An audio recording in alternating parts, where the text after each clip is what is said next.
In the history of warfare, death usually wears a uniform. It arrives with the thunder of artillery, the scream of dive bombers, and the crushing weight of armor. When you see the enemy, you know to run, you know to hide. But in the occupied streets of Harlem in 1943, death did not look like a monster. It did not look like a soldier. It looked like a schoolgirl. She is 14 years old. She wears her dark hair in two long braids that swing gently against her shoulders as she pedals her bicycle through the afternoon shadows. To the German sentries manning the checkpoints, she is invisible. She is harmless. A child running errands for her mother. They smile at her. They wave her through without a second thought. They do not check the wicker basket on her handlebars. That is the mistake that will cost them their lives. Because hidden beneath a dirty cloth in that basket, nestled among school books and groceries, lies a loaded Fen Browning pistol, and the girl with the braids knows exactly how to use it. Her name is Freddy Oversteigan. She is not riding home to play with dolls. She is hunting. This is not a fairy tale. This is the classified, blood-soaked reality of the Dutch resistance. While the Allies were preparing to storm the beaches of Normandy, 3 teenage girls were waging a private war in the shadows. They did not fight with tanks. They fought with seduction, deception, and a ruthless courage that terrified even the Gestapo. They were the girls who laughed at death.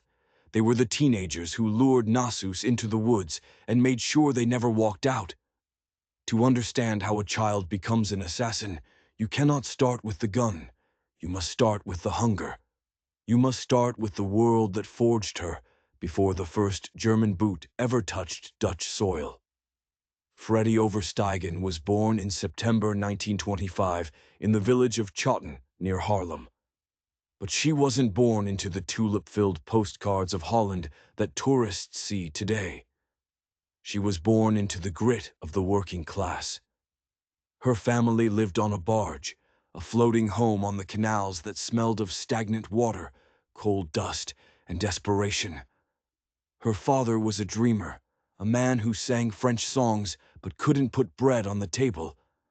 The iron in Freddy's blood came from her mother. Trajan Jan Overstegen was a woman cut from granite. She was a communist in a time when that label made you a target for everyone. But for Jan, politics wasn't about theory. It was about survival.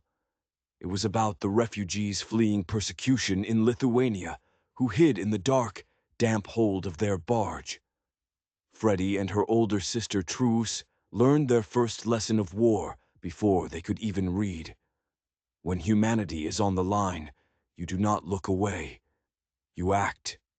When the marriage failed and the family was forced off the barge into a cramped apartment in Haarlem, the poverty deepened.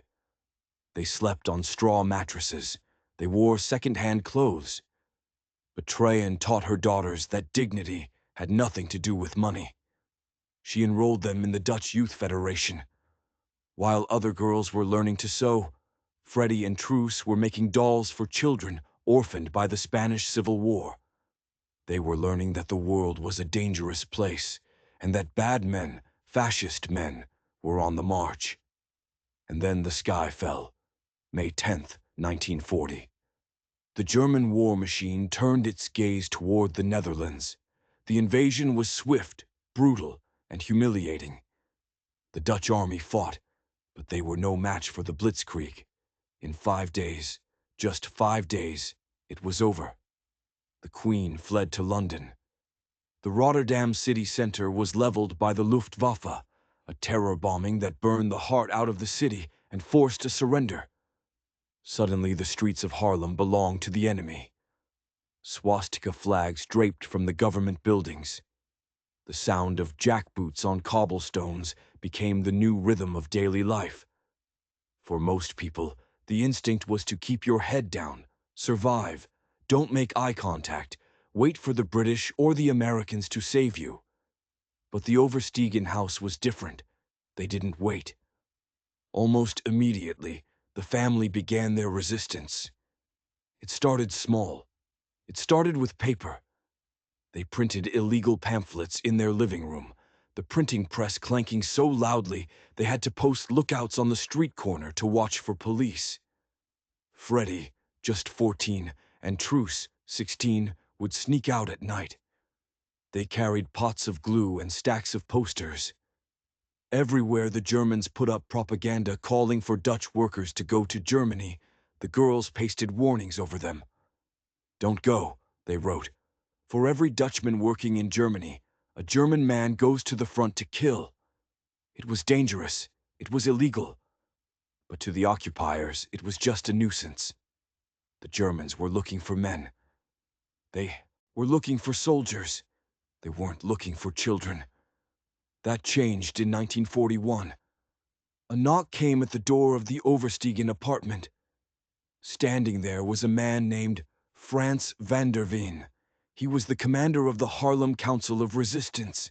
He was a serious man, a man who lived with the constant knowledge that he could be tortured and executed at any moment. He stepped inside, took off his hat, and sat in the family's lumpiest chair. He looked at Trine. Then he looked at the two girls. He knew what they had been doing. He knew about the posters. He knew about the pamphlets. But he hadn't come to congratulate them. He had come to recruit them, but he wasn't recruiting them to hand out flyers. Fran leaned forward, his voice low.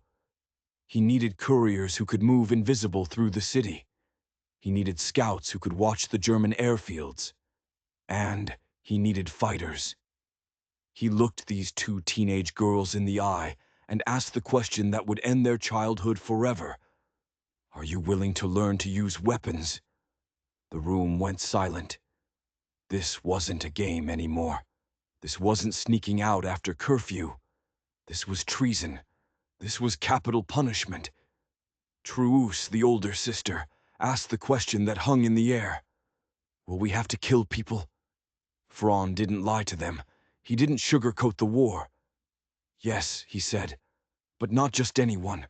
We target the real fascists, the traitors, the ones hunting down our people, the ones sending Jews to the camps." The girls looked at their mother. Trine Oversteigan faced an impossible choice. No mother wants to send her children into the line of fire. No mother wants to imagine her 14-year-old daughter pulling a trigger. But Trine looked at the world outside her window. She saw the roundups. She saw the cruelty. She nodded. She gave her permission, but she gave it with one condition, a rule that would haunt Freddy for the rest of her life. "Always stay human," she told them. "You must never become like them. You do what you must do, but you do not lose your soul. Always stay human."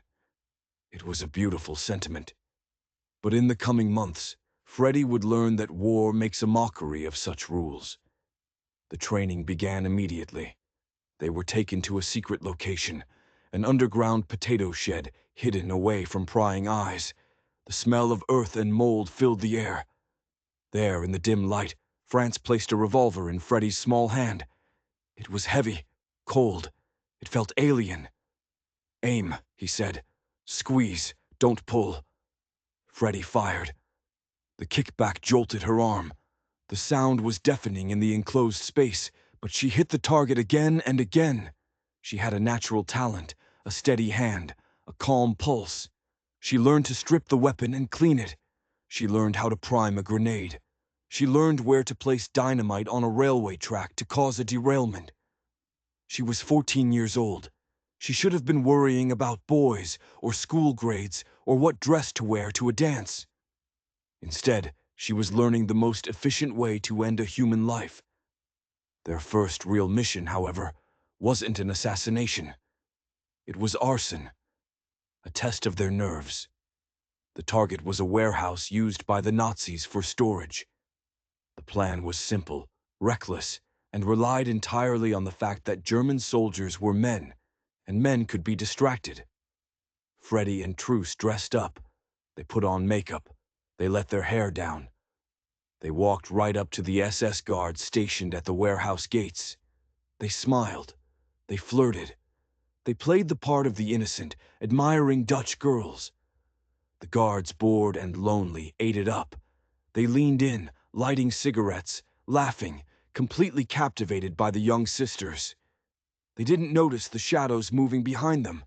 They didn't notice the other resistance fighters slipping into the back of the warehouse. Minutes later, the smell of smoke hit the air. By the time the alarm was raised, the warehouse was an inferno.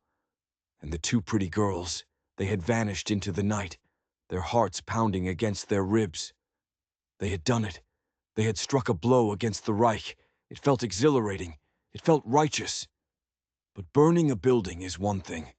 Looking a man in the eyes and ending his life is something else entirely. And that moment was coming. The Council of Resistance didn't just need saboteurs. They needed liquidators. The Nazis were getting smarter. They were using Dutch collaborators, traitors who knew the neighborhoods, knew the people to hunt down Jews and resistance leaders. These collaborators were dangerous. They couldn't be reasoned with. They couldn't be jailed. They had to be removed. The order came down. There was a target, a man who was responsible for sending innocent families to their deaths. Freddy was assigned the mission. She took her bicycle. She checked the basket. The gun was there, hidden under the cloth. She began to pedal. The streets were gray and wet. Her breath misted in the cold air. She knew the route. She knew where he would be. As she rode, a million thoughts must have raced through her mind. Tridden's voice. Always stay human. The face of the enemy. The fear of being caught. The penalty for what she was about to do was immediate execution. But she didn't turn back. She saw him. He was just a man. He wasn't a monster with fangs. He was a man walking down the street. Maybe he was thinking about his dinner. Maybe he was thinking about his rank. Freddy pedaled closer. Her heart hammered like a trapped bird, but her hands were steady. She reached into the basket. Her fingers wrapped around the cold steel of the grip. She didn't slow down. She couldn't afford to hesitate. She pulled the gun. She leveled it. The sound of the shot shattered the silence of the street. The man fell. He didn't die instantly. He crumpled to the pavement, confused, bleeding. And in that split second, Freddy's instinct, the instinct of a 14-year-old girl raised to be kind, screamed at her to stop. She wanted to drop the bike. She wanted to run to him. She wanted to help him up. "I've shot a gun myself and I've seen them fall," she would say years later, her voice trembling. "And what is inside us at such a moment? You want to help them get up." But she couldn't help him up. She had to keep riding. She had to disappear. She had just crossed a line that can never be uncrossed. She wasn't just a girl with braids anymore. She was a killer. That night, the reality of what she had done crashed down on her. The adrenaline faded, leaving only the horror. She had taken a life. It didn't matter that he was a Nazi. It didn't matter that he was evil. He was a human being, and she had turned him into a corpse. But there was no time for tears. The war was escalating. The Nazis were tightening their grip. The deportations were increasing. The resistance needed more than just a shooter. They needed a lure. They realized something terrifyingly effective. The Germans underestimated women. Specifically, they underestimated young, attractive women. They saw them as objects of conquest, not threats. And the resistance decided to weaponize that lust. This was the birth of the honey trap. It was a tactic that required nerves of steel and an ability to suppress every natural survival instinct. The plan was simple and suicidal. Freddy or Truus would go into the bars and taverns frequented by German officers. They would sit alone. They would look vulnerable. When an officer approached, and they always approached, the girls wouldn't run away. They would engage. They would smile. They would listen to the drunken boasts of men who were occupying their country. And then, at the right moment, they would drop the bait. "Would you like to go for a walk?" A walk in the woods. The officers, thinking they were about to get lucky, would agree. They would leave the safety of the public bar. They would walk with this pretty young girl into the darkness of the forest. Guided by the promise of romance, they had no idea that they were walking into their own graves. Imagine the psychological toll. You are 15 years old. You are walking arm in arm with a man you hate, a man who represents the destruction of your country. You have to laugh at his jokes. You have to let him touch your arm. You have to keep your breathing steady while you lead him deeper and deeper into the trees. You know that in 5 minutes he will be dead. Sometimes the resistance fighters were waiting in the bushes. The girl would give a signal, and the ambush would be sprung. But sometimes there was no backup. Sometimes it was just Freddy the officer and the gun in her pocket. One specific mission stands out as the turning point in their evolution as soldiers. It involved a high-ranking SS officer, a man known for his brutality. The resistance had been tracking him for weeks. He was too guarded to be shot in the street. He had to be lured. Freddy was chosen. She put on her best dress. She fixed her hair. She walked into the tavern where he drank. The air was thick with smoke and the smell of beer. She sat at the bar. The officer noticed her immediately. He was arrogant, confident. He bought her a drink.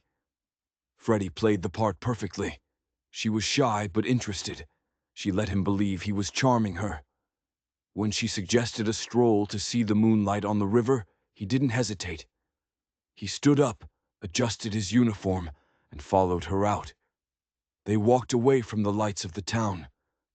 The noise of the tavern faded. The silence of the night took over. Freddy led him toward a secluded path known to the resistance. Every step was a gamble. If he realized what was happening, if he saw the fear in her eyes, he could snap her neck in a second. She had to keep him talking.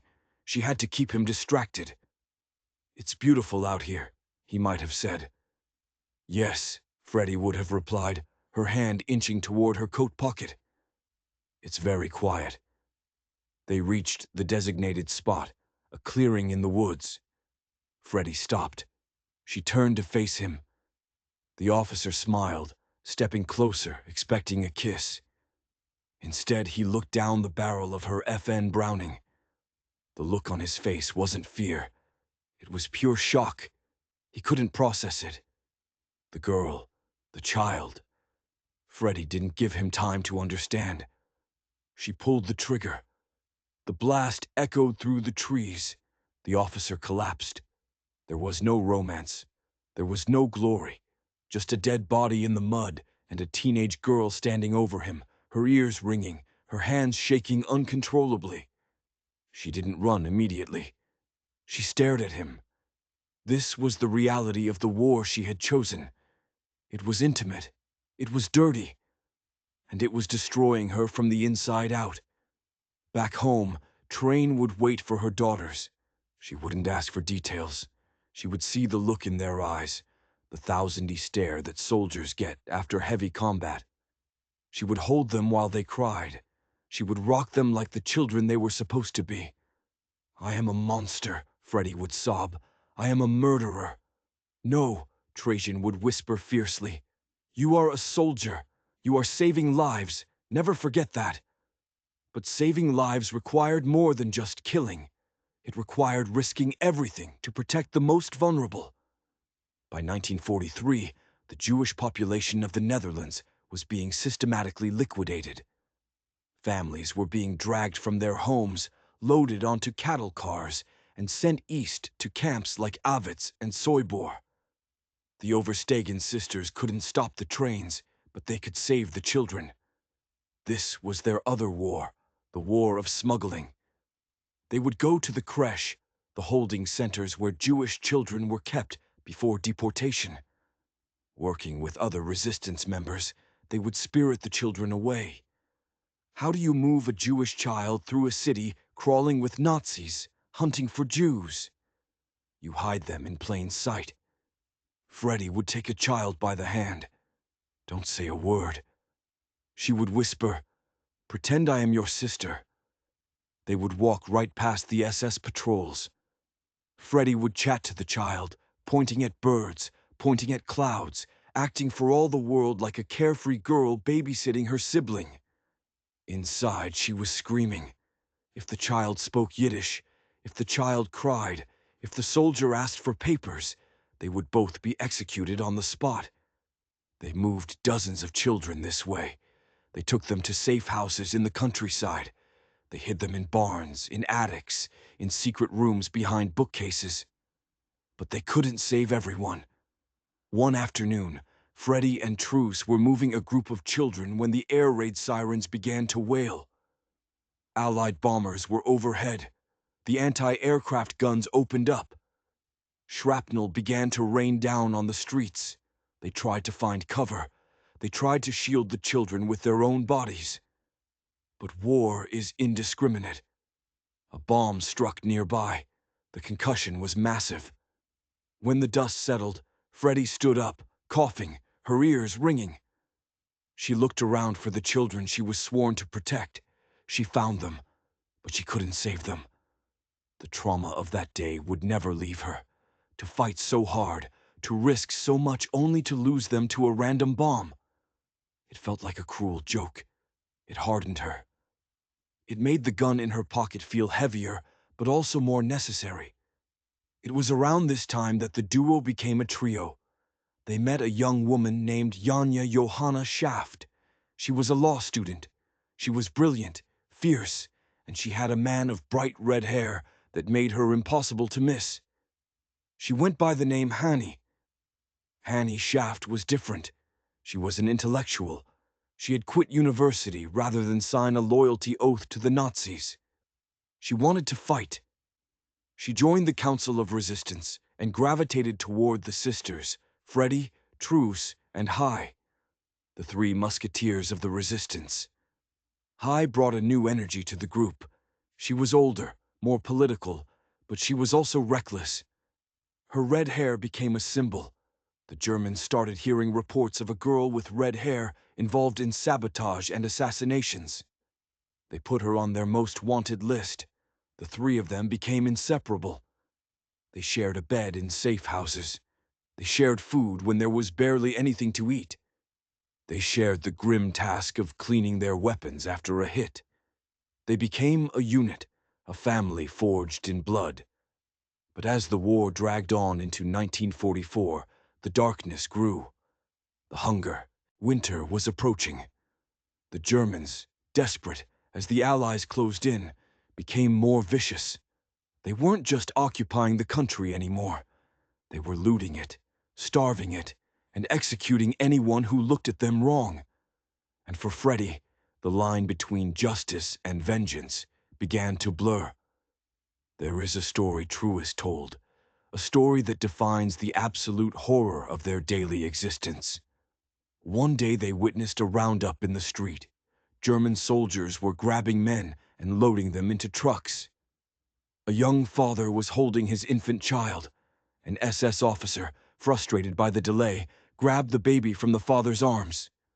What happened next is too horrific to describe in detail, but the soldier murdered that child right there against a brick wall in front of the screaming parents.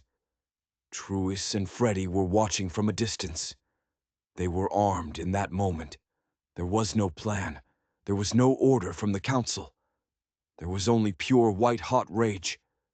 Truce stepped out from her cover. She didn't say a word.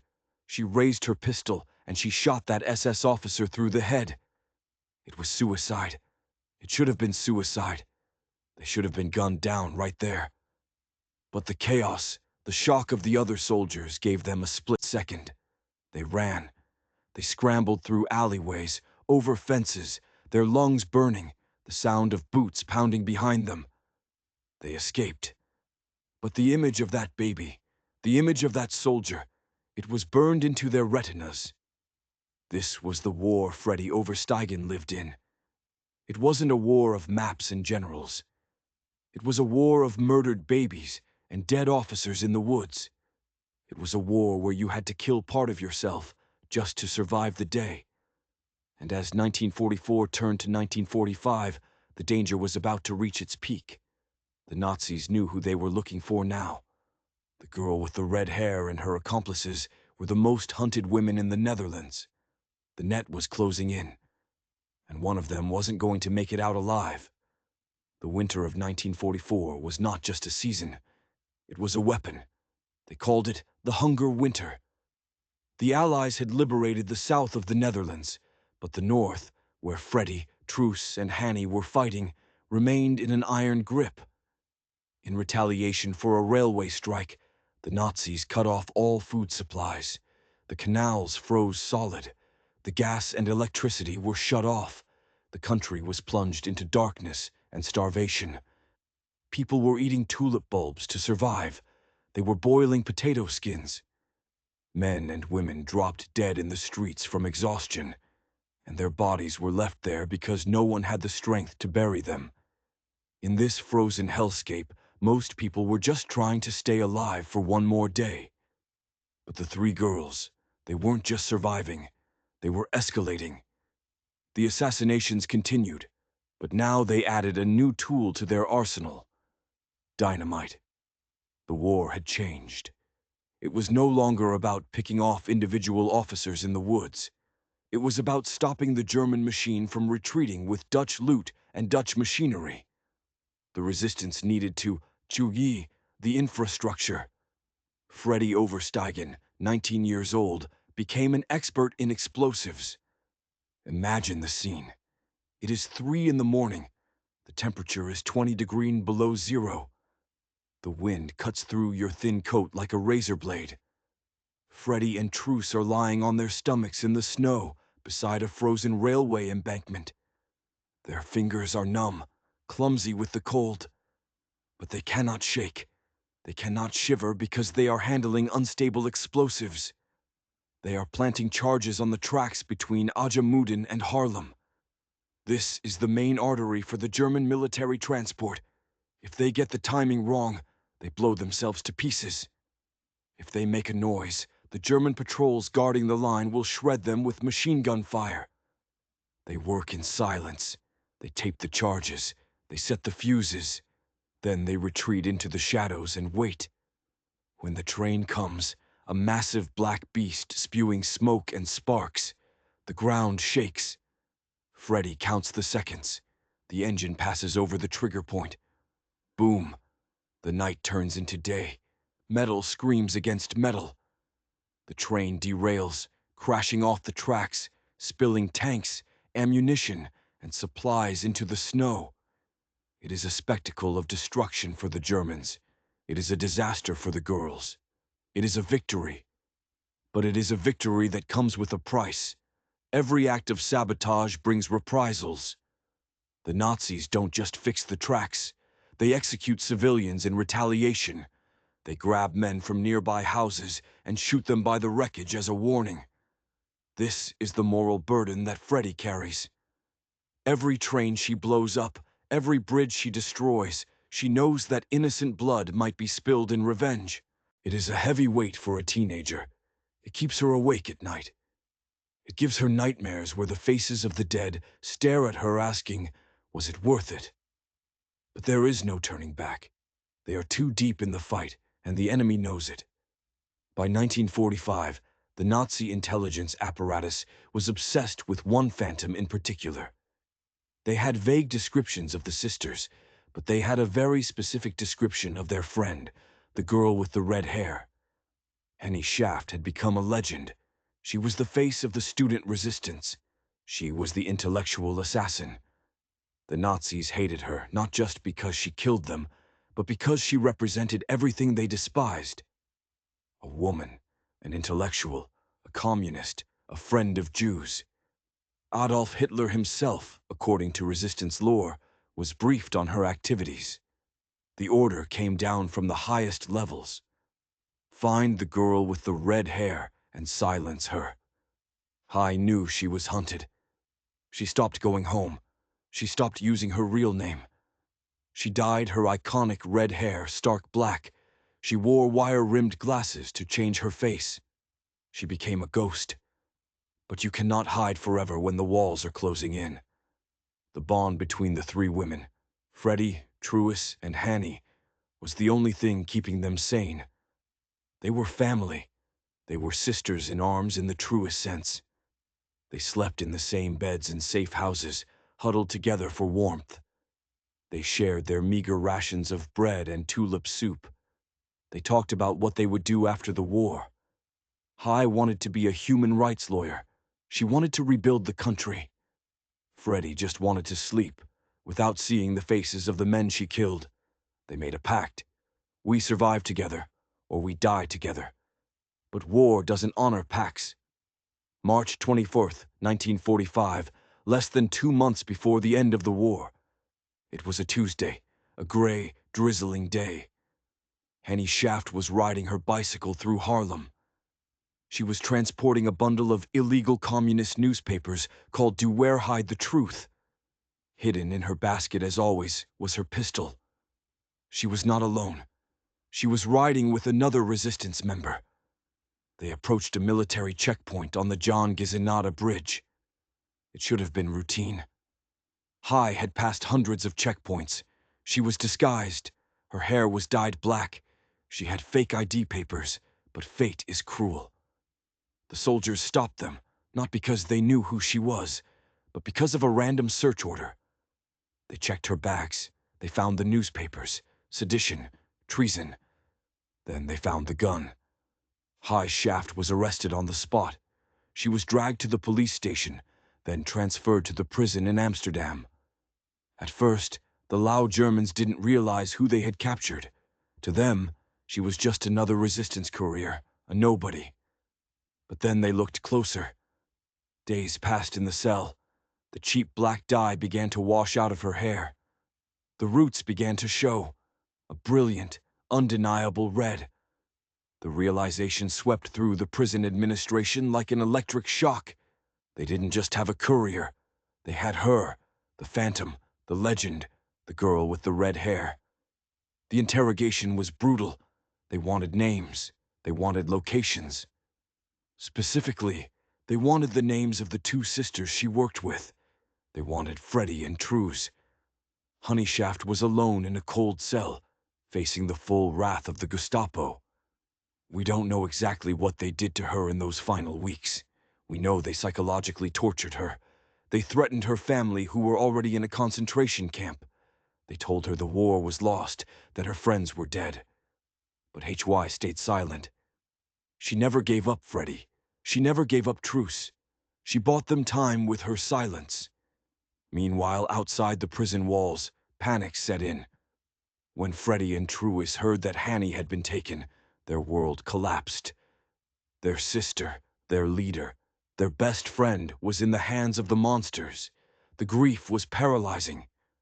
But Freddy Oversteigan was not a woman who accepted defeat. She hatched a desperate cinematic plan to save her friend. It sounds like something from a movie, but it is documented history. Truus found a German nurse's uniform. She forged papers. She walked right up to the gates of the prison where HY was being held. She demanded to speak to the commandant. She played the role of a concerned medical professional. She claimed she was there to take the prisoner, Hanny Shaft, for a specialized medical examination at another facility. She had a car waiting. She stood in the lion's den surrounded by SS guards, and she lied to their faces with a confidence that defied belief. She wept. She pleaded. She shouted. It almost worked. The commandant hesitated, but then he checked the logs. "I'm sorry," he said. "The prisoner Shaft has been moved. She is no longer here." Truus's heart shattered. She had been too late. The Germans had moved HY to a maximum security interrogation center. The rescue failed. Truus had to walk out of that prison empty-handed, knowing she would never see her friend again. The guilt would haunt her for the rest of her life. If only I had been faster. If only we had been on the bike with her. But there were no epiphanies. There was only the inevitable end. April 17th, 1945. The Allies are sweeping across Europe. Hitler is hiding in his bunker in Berlin. The German forces in the Netherlands are preparing to surrender. The war is practically over. But the Nazis have one last act of cruelty to perform. 2 officials, a Dutch traitor named Martin Kuiper and a German executioner, take Hanny Shaft from her cell. They put her in a EHB car. They drive her out to the dunes of Blomendal near the sea. It is a place of death. The dunes are a mass grave where hundreds of resistance fighters have been executed and buried in the sand. They stop the car. They order Hanny to get out. She walks calmly into the dunes. She knows what is coming. She doesn't beg. She doesn't cry. She stands tall.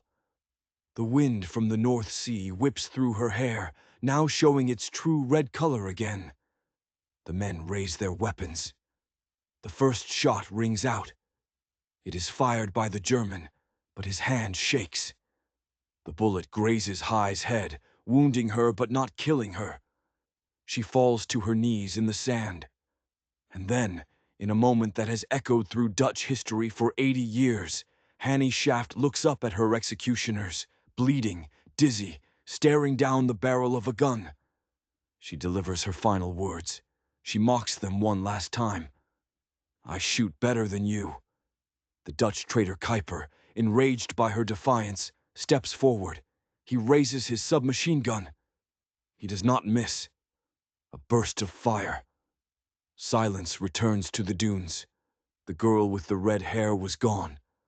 Murdered 3 weeks before the liberation of her country. She was 24 years old. They buried her in a shallow grave in the sand, hoping she would be forgotten. They hoped the sand would swallow her legend. Back in Haarlem, Freddy and Truus didn't know she was dead. Not yet. They waited. They hoped. They prayed that the confusion of the war's end would allow High to escape. They scanned every list of released prisoners. They watched every truck of refugees returning home. May 5th, 1945, Liberation Day. Canadian tanks rolled into the Netherlands. The flags came out, the orange banners, the cheering crowds. People were dancing in the streets, kissing soldiers, weeping with joy. The nightmare was over. But for Freddy Oversteigan, the party felt hollow. She stood in the crowds, 19 years old, an old woman in a teenager's body. She watched the celebrations, but all she could see were the ghosts, the man on the bicycle, the officer in the woods, the children in the bombing, and Hanny. Where was Hanny? The truth came out weeks later. The mass graves in the dunes were discovered. They found 422 bodies. 421 were men and 1 woman. When the news reached Freddy and Truus, it broke them. The war was won, but they had lost. The third part of their soul had been ripped away. This is the moment where the history books usually stop. The war ends, the credits roll, the heroes go home. But real life doesn't work that way. You don't just go home after you've been a teenage assassin. You don't just go back to normal after you've seduced men and killed them. Freddy Oversteigan was about to face her hardest battle yet. Not against the Nazis, but against the silence, against a society that didn't want to hear her story. Against a government that despised her politics, and against the demons inside her own mind that refused to let her sleep. The shooting had stopped. But for Freddy, the war was just beginning. The shooting stopped on May 5th, 1945. The tanks went silent. The uniforms were put away. But for Freddy Oversteigan, the silence was louder than the bombs. How do you turn off a killer? You cannot take a 19-year-old girl who has liquidated Nazis in cold blood, who has watched children die, who has lost her best friend to a firing squad, and simply tell her to go be a housewife. The world wanted to forget the war. Freddy wanted to forget the war, but the war did not want to forget her. In the immediate aftermath of the liberation, Freddy and Truus were adrift. They were heroes, yes, but they were broken heroes. They spent time at the Lou Palace, a recovery center set up by Queen Wilhelmina for resistance fighters. It was supposed to be a place of healing. But how do you heal when you close your eyes and see the faces of the men you shot? Freddy suffered from what we now call PTSD, post-traumatic stress disorder. Back then, they didn't have a name for it. They just called it nerves. She had night terrors. She would wake up screaming, drenched in sweat, fighting off invisible soldiers in her bedroom. She had periods of crushing depression where she couldn't get out of bed for days. Her son Remy would later say, "The war never ended for my mother. It was in her head every single day. She tried to be normal. She married an engineer named John Decker. They had 3 children. She changed diapers. She cooked dinner. She tended to her garden. To the neighbors, she was just a quiet, respectable Dutch mother. They had no idea that the hands pouring their tea had once planted dynamite on railway lines." Freddy said later that having a family was her only salvation. By getting married and having babies, she said, "I was creating life after being surrounded by death." But while Freddy was trying to build a future, the country she fought for was busy erasing her past. This is the part of the story that makes your blood boil. You see, Freddy and Truus were not just resistance fighters. They were communist resistance fighters. They were raised in the Red tradition. During the war, the enemy was Germany. But as soon as the war ended, the world shifted. The Cold War began. The enemy was now the Soviet Union. The enemy was communism. Suddenly, the Dutch government and their American allies didn't want to celebrate heroes with red connections. It was politically inconvenient. There were pensions given to resistance veterans, medals, honors, parades. But for years, Freddy and Truus were excluded.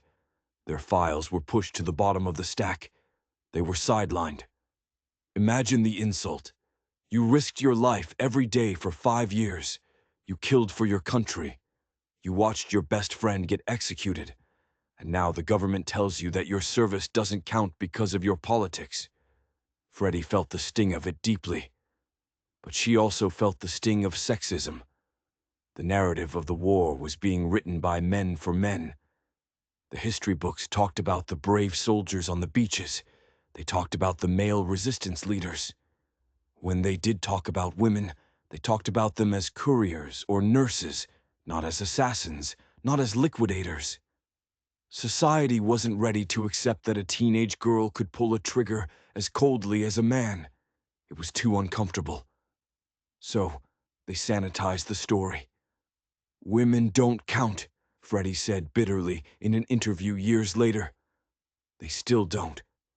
For decades, Freddy Oversteigan lived in the shadows. Even her sister Truus became more famous. Truus became an artist, a sculptor. She wrote a memoir. She gave speeches.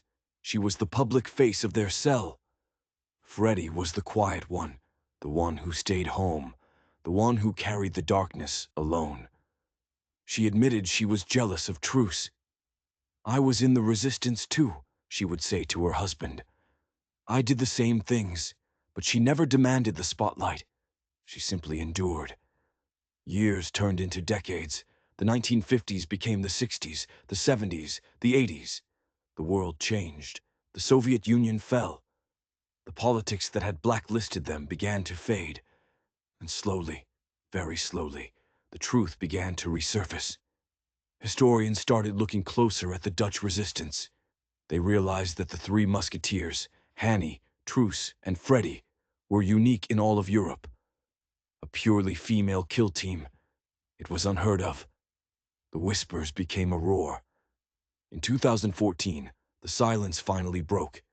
It took 70 years of nightmares, 70 years of being ignored. But in 2014, Dutch Prime Minister Mark Rutte announced that the Oversteigan sisters would finally receive the recognition they deserved. The ceremony was not held in a back office. It was a national event. Freddy was 88 years old. True was 90. They were frail. Their hair was white. They sat in wheelchairs.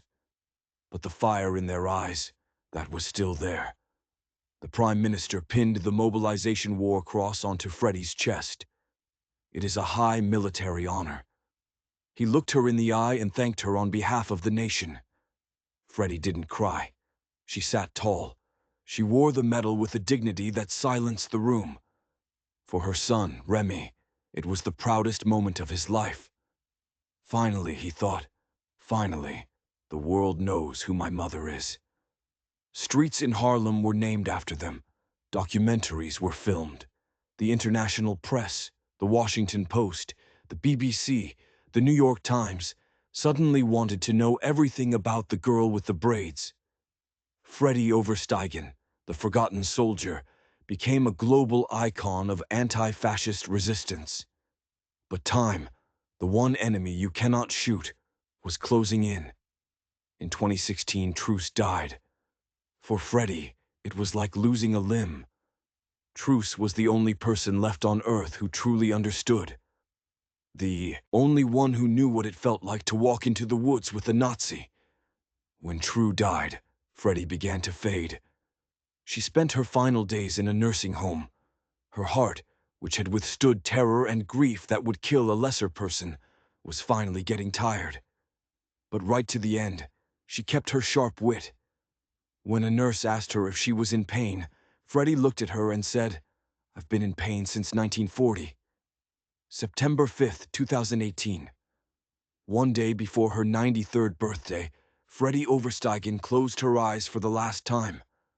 The last of the trio, the last witness. With her death, a chapter of history closed forever.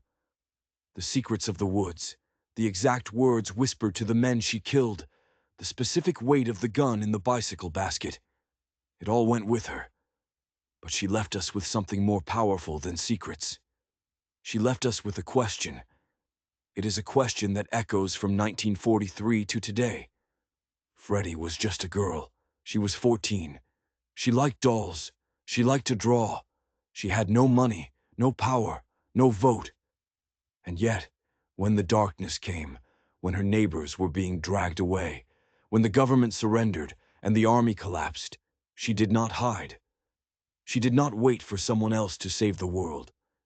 She got on her bike, she put a gun in her basket, and she rode toward the danger. Her mother, Trin, had given her one rule: always stay human. For 70 years, Freddy tortured herself with that rule. She wondered if the killing had made her a monster. She wondered if she had lost her humanity in those woods. But looking back now, with the clarity of history, we can give her the answer she searched for her whole life. Freddy didn't lose her humanity. She proved it. Because what is more human than risking your soul to save a child? What is more human than standing up when everyone else is on their knees? The Nazis are gone. Their empire of 1,000 years crumbled into dust. Their names are curses. But the girl with the braids, the teenager on the bicycle, she is immortal. This has been the story of the Oversteigan sisters. If this story moved you, if you believe their names should be known in every classroom in the world, hit that like button and share this video. Do not let their story fade again.